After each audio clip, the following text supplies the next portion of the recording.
পুরুষ মানুষ সহজে কাঁদে না, কারণ পুরুষের চোখে জল মানায় না। জন্মের পর থেকে তাদের মাথায় ঢুকিয়ে দেওয়া হয়, যতই কষ্ট হোক তোমার চোখে জল আনা যাবে না।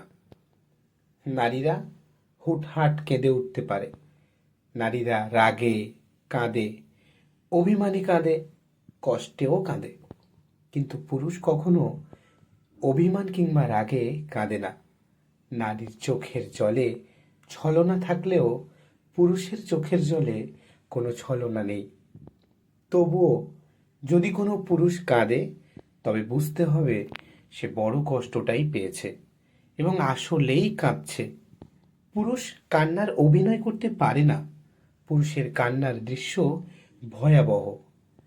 পুরুষের কান্নার কারণ তীব্রতর হয়, তবুও পুরুষেরা কাঁদে না।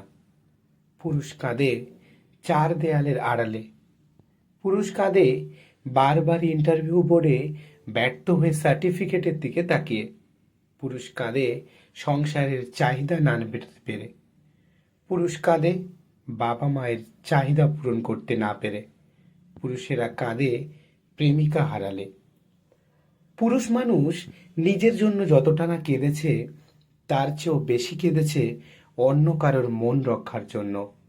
পরিবার, বাবা মা, ছেলে মেয়ে কিংবা প্রেমিকার আবদার পূরণ করার জন্য পুরুষের চোখের জল মাটিতে ফেলতে হয়, যা অনেক প্রেমিকাই জানে না। ইতিহাস বলে যে নারী ইচ্ছাকৃতভাবে পুরুষের চোখের জলের কারণ হয়েছে। সেই নারী জীবনে খুব একটা সুখী হতে পারেনি। এটা নয় কোনো পুরুষের অভিশাপ, এটা পুরুষের চোখের জলের কারণ আর দীর্ঘশ্বাস।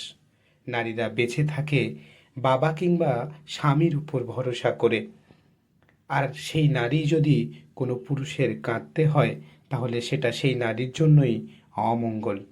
পুরুষের চোখের জল বিফলে যায় না, প্রকৃতিই তার প্রতিদান দেয়। তবুও পুরুষেরা বীর। দিন শেষে একটা পরিবার, বাবা মা কিংবা একটা নারীর বেঁচে থাকার শক্তি। পুরুষকে কাঁদিয়ে যে নারী জীবনে বড় হতে চেয়েছে, তার সারা জীবন ভাঙতে ভাঙতে গেছে, কারণ একটা নারীর জীবনে স্রষ্টার পরেই একজন পুরুষের স্থান।